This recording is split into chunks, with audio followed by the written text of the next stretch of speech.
गुरुकुल के इस व्याख्यान सीरीज में आप सब लोगों का स्वागत है। मैं doctor Pankaj Kumar Mishra, associate professor, Sanskrit department, Saint Stephen's college, एक बार पुनः आप लोगों के सामने उपस्थित हूं। वही विषय संस्कृत भाषा विज्ञान, और उस भाषा विज्ञान में हम लोग भाषाओं के वर्गीकरण को लेकर के परिचर्चा कर रहे हैं। और यह भाषा का वर्गीकरण जैसा नाम है, जो क्लासिफिकेशन कहें, वर्गीकरण कहें, जानने में, सुनने में सहज और सरल लगता है, क्योंकि किसी भी चीज का वर्गीकरण करना आसान होता है उनकी प्रकृति के आधार पर। उनकी प्रकृति को हम एक मान करके और उनके एक ग्रुप बना लेते हैं, एक वर्ग बना लेते हैं, एक समूह बना लेते हैं, और तदनुसार उस समूहों के आधार पर हम उन भाषाओं की या उन विषयों की विशेषता को जानते हैं। तो उसी क्रम में, लेकिन जब हम भाषा विज्ञान के वर्गीकरण की बात करते हैं तो उसमें कई सारी ऐसी नई भाषाओं के नाम हमें सुनने को आते हैं जिनकी ना तो प्रकृति हम समझते हैं, न ही स्वरूप समझते हैं, न ही उस भाषा की लिपि के विषय में हमें बोध है, न ही वह भाषा बोली कैसी जाती है इसका बोध है। कभी कभी तो ऐसा होता है कि किस प्रदेश में वह भाषा बोली जाती है उस प्रदेश तक का नाम हमें अज्ञात रहता है। तो ऐसी स्थिति में भाषाओं का वर्गीकरण जटिल बन जाता है।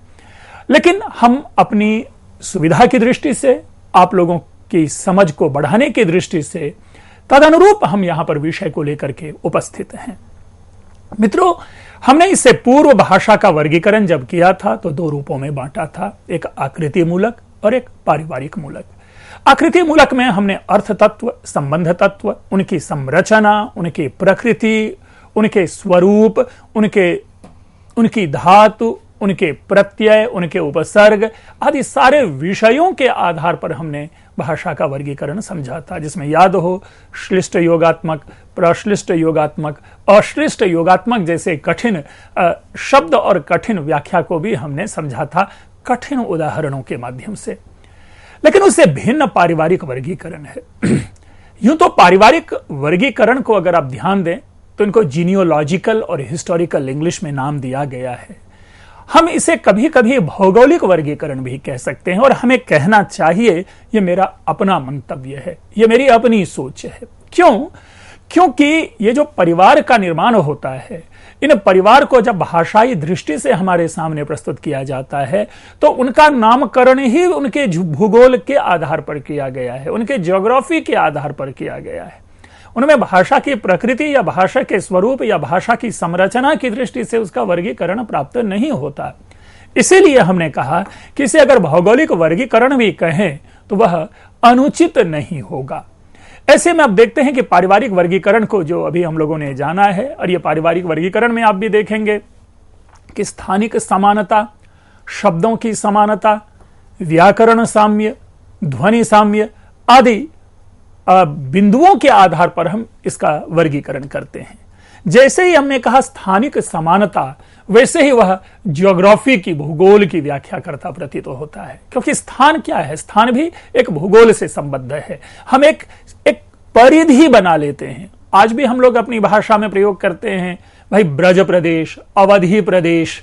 यद्यपि यहां पर यह भाषा ब्रज और अवधि भाषा की दृष्टि से उनका वर्गीकरण है, लेकिन वहीं अगर अवध आप जुरिस्डिक्शन को ले लें तो वो अवध प्रदेश हो गया। इसी तरह भोजपुर कह लेते, भोजपुरी इलाका कह लेते हैं, या इसी तरह से कई नाम रखे गए हैं। अगर आप केवल और केवल भारत की राजधानी दिल्ली के वर्गीकरण को देखें तो वहां पर भी नॉर्थ, ईस्ट, वेस्ट, साउथ, उत्तरी दिल्ली, पूर्वी दिल्ली, मध्य दिल्ली, तो ये उस आधार पर है। तो यहां पर स्थानिक समानता उसी को है। और उन स्थानों में बोले जाने वाले, उस प्रदेशों में बोले जाने वाले जो शब्द होते हैं उनमें समानता देखी जाती है, जिसकी चर्चा हमने पहले की। उनके व्याकरण में हम समानता देखते हैं, खास करके जो हम, चाहे हिंदी हो या आपको अगर मराठी हो, गुजराती हो, राजस्थानी भाषा हो, हरियाणवी भाषा हो, इनके वाक्य, इनकी क्रिया, इनके प्रकृति को जब हम देखते हैं, वाक्य निर्माण देखते हैं तो उसमें एक समानता दिखती है। उसी प्रकार शब्दों के उच्चारण में ध्वनिगत साम्य हम पाते हैं। तो तदनुसार इन 4 मूल विषयों के आधार पर जो पारिवारिक वर्गीकरण है उनको समझाने का प्रयास किया जाता रहा है। आपने देखा नीचे एक पंक्ति है, ध्वनि, पद रचना, वाक्य रचना, अर्थ, शब्द भंडार, स्थानिक निकटता आदि इनको हमने सरल शब्दावली में आपके सामने प्रयोग किया है। और ये कुछ ऐसे कारक हैं, ये कुछ ऐसे तत्व हैं, ये कुछ ऐसे साधन या साधक तत्व है जिनके आधार पर भाषाओं के एक परिवार को हम समझने का प्रयास करते हैं। मित्रों, इसके साथ ही हम जैसी अभी चर्चा आपके सामने कही है उसी को प्रस्तुत करने का एक नया भी, अगर आप एकेडमिक पॉइंट ऑफ व्यू से देखें, अकादमिक दृष्टि से देखें, तो जब हम शीर्षक और उपशीर्षक बनाते हैं तो उस दृष्टि से भी ये मैंने 4 या 5 नाम प्रपोज किया है कि आप ध्वनि प्रक्रियात्मक अनुरूपता कह लें, रूपात्मक अनुरूपता कह लें, रूप रचनात्मक पद्धतियों की अनुरूपता कह लें, या शब्दावली की अनुरूपता कह रहे हैं। ऐसा नहीं है कि ये चारों कोई नया नई विधा है, बल्कि ये पुरानी जो ऊपर में जो यहां कही गई बात है इसी की पुनरावृत्ति है। लेकिन इस पुनरावृत्ति में एक पारिभाषिक शब्दावली का निर्माण होता प्रतीत होता है, एक उपशीर्षक बनता हुआ प्रतीत होता है। इसलिए परीक्षा की दृष्टि, न केवल परीक्षा की दृष्टि से मित्रों, आप अगर जेआरएफ की परीक्षा जाते होंगे देने, या विश्वविद्यालयों में पीएचडी, एमफिल आदि की अगर प्रवेश परीक्षा देते हैं, तो उनमें जब आपके संस्कृत में प्रश्न पूछे जाते हैं या उसी का हिंदी में प्रश्न पूछे जाते हैं तो इसी प्रकार के कठिन शब्दों का वहां प्रयोग होता है, रूप रचनात्मक, ध्वनि प्रक्रियात्मक। तो ऐसे में हमें यह शब्द प्रपोज करना लगा कि नहीं, आपके अनुकूल होगा, आपके अनुरूप होगा, इसलिए ये 4 उपशीर्षक आपके सामने मैंने उपस्थित किए। रही बात इन पारिवारिक वर्गीकरण की उपयोगिताओं की भी चर्चा काफी की जाती रही है, इनके महत्व की चर्चा की जाती रही है। बेसिकली जो भाषा विज्ञान के विकास में जो एक मूल कारण रहा है वह रहा है कंपैरेटिव लिंग्विस्टिक्स, जिसको कहते हैं कंपैरेटिव स्टडी। तो इसलिए इसकी जो उपयोगिता है पारिवारिक वर्गीकरण की, यह तुलनात्मक अध्ययन को एक दिशा देता है। यह टॉपिक जो पारिवारिक वर्गीकरण है, अब तुलनात्मक क्या, हम आप सभी आसानी से जानते हैं। अब संस्कृत और फ्रेंच में की तुलना आप करके एक भाषा के नए रूप और स्वरूप को समझा सकते हैं। आम बोलचाल की भाषा में सामान्य रूप से भी हम संस्कृत वाले एक प्रोन होते हैं अपने शब्दों को इंग्लिश के शब्दों के अनुरूप उनकी व्याख्या करने के लिए। और कई बार इसकी हमने चर्चा की कि अगर आप देखें कि महाकवि अंबिका दत्त व्यास ने ऊंट शब्द के लिए शिवराज विजयम में क्रमेलक शब्द का प्रयोग किया है, और अगर उसी को आप थोड़ा सा सरसरी और पैनी दृष्टि से देखें तो यही क्रमेल क्या बन गया, कैमल है। आपको संस्कृत में मैंने बार बार चर्चा की है स्वेट की, स्वेद और स्वेट द बन रहा है। तो यहां जो है यह हम इस आधार पर उन भाषाओं की तुलना को हम यहां समझ सकते हैं। मित्रों, इसी प्रकार एक शब्द आता है बार बार अस्तबल, और हम इस अस्तबल शब्द को समझने की कोशिश करते हैं। स्टेबल इंग्लिश में शब्द होता है, और स्तबल और अस्तबल ये ऐसा जो स्वरागम का जो सिद्धांत है उसके अधीन अस्तबल शब्द का प्रयोग कर लेते हैं, या स्वर विरह जो है वो बन रहा है इंग्लिश में, स्तबल हो रहा है। लेकिन इसको सोचने का एक नया तरीका हो सकता है, जिसको मैं बार बार कहता हूं कि यह वर्ण विपर्यय के अंतर्गत आता है। और तदनुसार मैं ऐसा मानता हूं कि अस्तबल विशुद्ध संस्कृत शब्द है। कैसे संस्कृत शब्द है? तो यहां पर जैसे हम वाराणसी बनारस समझते हैं, तो वाराणसी बनारस में क्या है, व हो रहा है, लेकिन र और न जो है अपना स्थान बदल रहा है, वर्ण विपर्यय हो रहा है। जो र है वो र की जगह पे न आ रहा है और न की जगह पे र जा रहा है, तदनुसार तब जाकर के बनारस बनता है। उसी प्रकार इसमें भी आप अस्तबल में भी वर्ण विपर्यय कर लीजिए, त की जगह पे ब डाल दीजिए और ब की जगह पे त डाल दीजिए, क्या बन गया, अस्बतल। अब इसको संस्कृताइज्ड कीजिए, अश्वतल, अर्थात अश्व के रहने का जो तल है, स्थान है, जो जगह है, वो अश्वतल हुआ। तो इस तरह से हमारे मन में इस प्रकार के ढेर शब्द निकलते हैं, ढेर शब्दों से हम भाषाओं का सामीप्य लेते हैं। तुलनात्मक अध्ययन है, मूल भाषाओं का ज्ञान हमें पता होता है, हमें उस रूट तक हम जाते हैं, हम उसके यानी अंतिम। देखिए मित्रों, कोई भी व्यक्ति किसी भी भाषा का विद्वान तभी होता है जब उनके भाषा का मौलिक ज्ञान होता है, उनकी भाषा, उनको उस भाषा का जड़ जो है, उस जड़ की गहराई का बोध होता है, तभी हम समझ पाते हैं किसी भाषा को। संस्कृत के भी जब तक आप प्रकृति प्रत्यय और उपसर्ग की प्रक्रिया को नहीं समझ लेते, आप शब्द निर्माण में सक्षम नहीं हो पाते।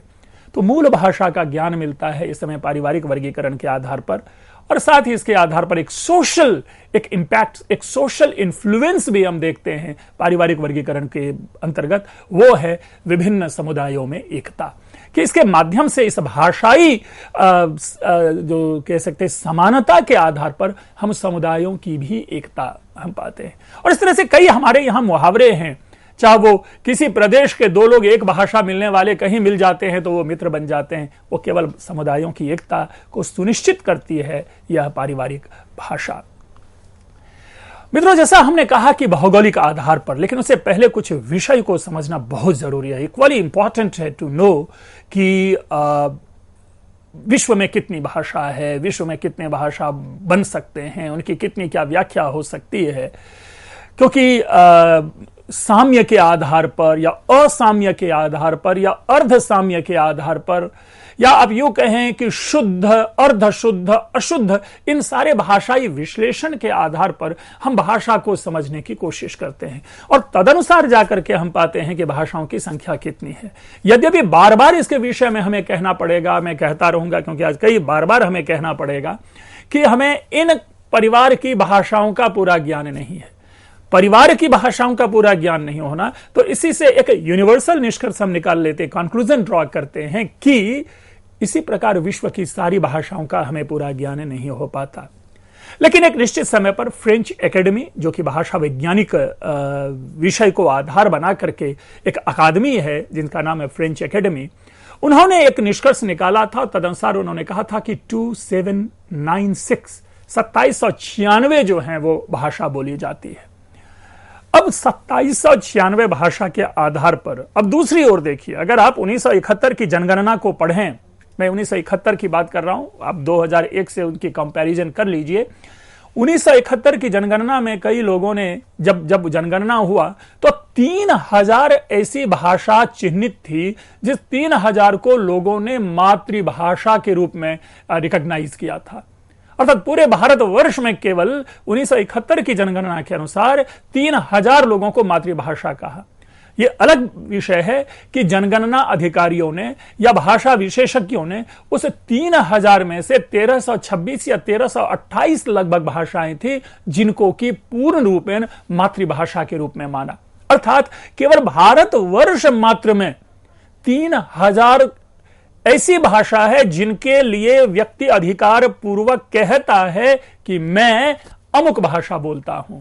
लेकिन भाषा के वैशिष्ट्य को ध्यान में रख करके जो डायलेक्ट्स होते हैं और लैंग्वेज होते हैं, उनमें एक विभेद उत्पन्न करके, या जिनको हम कहें परिशेष न्याय से 1326 या 1328 भाषाओं को केवल वहां पर मातृभाषा का रूप दिया गया। अर्थात अगर उस 1328 को ही हम प्रमाण मान लें तो भारतवर्ष में 1971 की जनगणना के अनुसार 1328 भाषा थी जिनको लोग मातृभाषा के रूप में जानते थे, अर्थात जन्म से उस भाषा को ग्रहण करते थे। आप लोगों ने ग्रियर्सन का नाम सुना होगा, प्रसिद्ध भाषा वैज्ञानिक थे और जिन्होंने बहुत अधिक तुलसीदास के ऊपर में और हिंदी भाषा के ऊपर में जिन्होंने बहुत अधिक कार्य किया। उसे ग्रियर्सन ने जब पूरा भाषाई विश्लेषण किया, जब भाषा को समझाने का प्रयास किया, तो उन्होंने 368 भाषाएं बताई पूरे भारतवर्ष में, कि पूरे भारतवर्ष में 368 भाषाएं हैं। और तदनुसार उन्होंने उस भाषा का एक अलग विस्तार दिया और उन्होंने कहा कि 132 भाषाएं जो हैं वो आपको केवल और केवल जो इंडो आर्यन हैं, भारतीय आर्य भाषाएं बोलने वाले हैं। उसी तरह से उन्होंने बताया कि 28 या 26 भाषाएं ऐसी हैं जो कि द्रविड़ परिवार की भाषा है। 51 भाषा ऐसी हैं जो कि तिब्बतन और बर्मीज लोग जो है उस भाषा परिवार से हैं, और मुंडा उन्होंने बताया जिससे कि संबद्ध 14 भाषाएं हैं। और इसके अतिरिक्त उन्होंने कहा कि कई सारी ऐसी आदिम भाषाएं हैं, आदिम लोग बोलते हैं, अंडमान निकोबार द्वीप समूह के लोगों की भी भाषा है जिनकी परिगणना उस चारों में के अंतर्गत नहीं किया।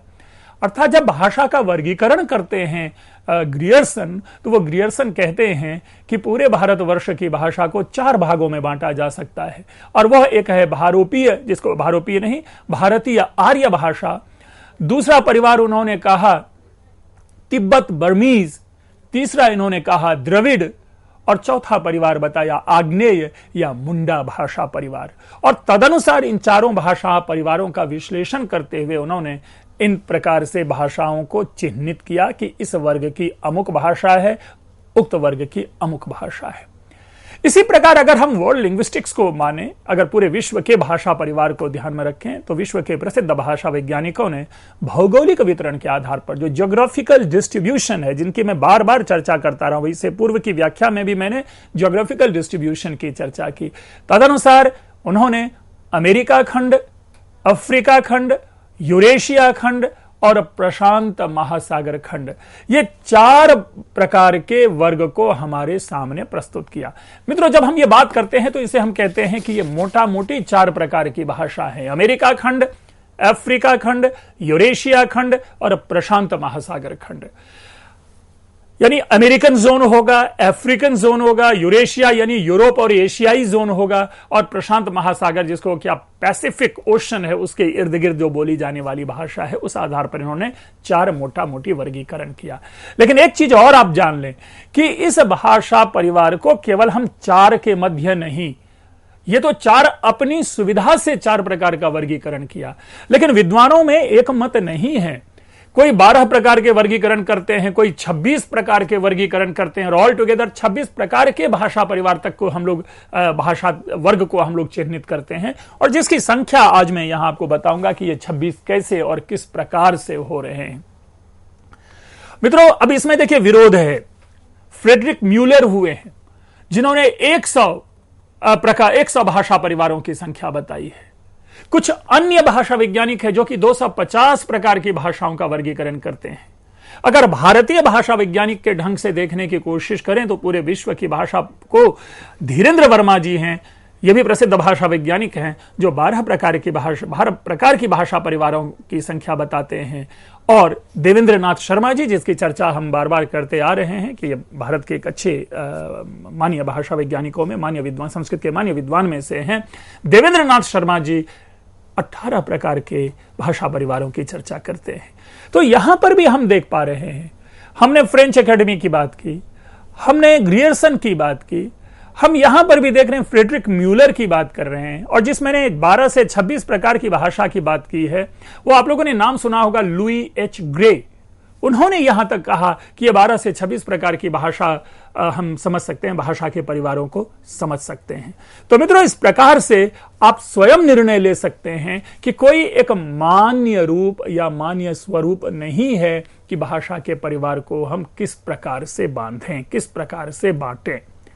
यहां तक कि केवल भारतवर्ष के ही किसी एक प्रदेश, एक राज्य मात्र को अगर हम लाएं डिस्कशन में, तो राजस्थान को यदि केवल हम देखते हैं तो वहां पर भी आप देखेंगे मारवाड़ी प्रदेश है, शेखावटी प्रदेश है, हाड़ौती प्रदेश है। अब उस हाड़ौती को अगर आप केवल लाएं अपने चर्चा में, अपनी चर्चा में लाएं, तो हाड़ौती जोन कहा जाता है। जैसे अगर राजस्थान में जानते हो कोटा है, झालावाड़ है, बूंदी है, या इसी प्रकार 12 डिस्ट्रिक्ट है, ये चारों प्रदेश मिलकर के एक हाड़ौती जोन का निर्माण करता है। बूंदी भारतीय इतिहास में प्रसिद्ध जगह है।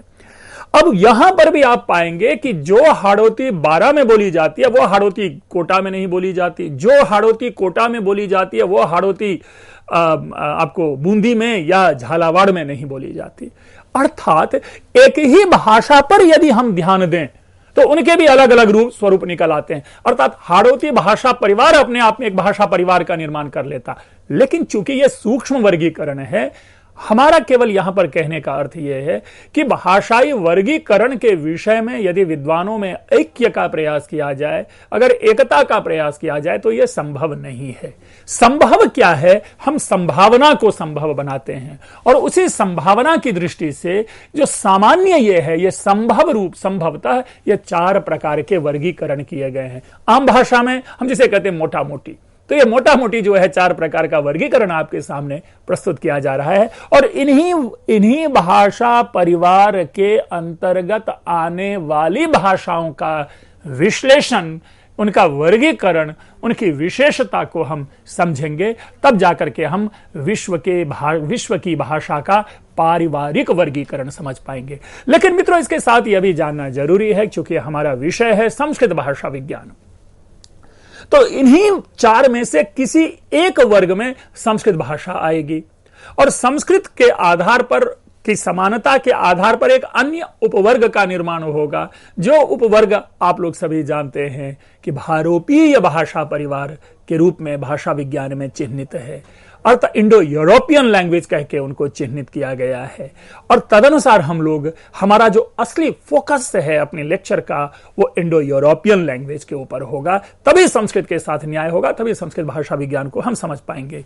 ये जो सारी अमेरिका खंड है या अफ्रीका खंड है या प्रशांत महासागर खंड है, इन खंडों को केवल हम एक अपने एकेडमिक इंटरेस्ट के लिए अपने पास रख रहे हैं, क्योंकि मेरे में भी यह सामर्थ्य नहीं कि मैं आपको बुरुशक की भाषा की सारी विशेषताओं को आपके सामने सक्षम रूप से मैं प्रस्तुत कर सकूं। लेकिन हां, इतना जरूर है कि जब हम संस्कृत के माध्यम से संस्कृत के से संबद्ध भाषाओं का वर्गीकरण करेंगे, तो आपको भी समझ में सुविधा होगी और हम भी अपनी सरलता से आपके सामने उन विषयों को प्रस्तुत कर पाने में समर्थ हो पाएंगे। तो मित्रों, इसके बाद देखें, जो अभी आप वर्गीकरण पाएंगे, तो जो शुरू में हमने प्रोपोज किया यहां पर, पहला है अमेरिका खंड, दूसरा है अफ्रीका खंड, तीसरा है यूरेशिया खंड, चौथा है प्रशांत महासागर खंड। लेकिन विषय वस्तु को समझाने की दृष्टि से हमने ऐसा किया है कि जो सबसे बड़ा परिवार है उनको सबसे ऊपर रखा है और इसमें जो सबसे छोटा परिवार है यानी अमेरिका खंड जो है उसे सबसे नीचे रखा है।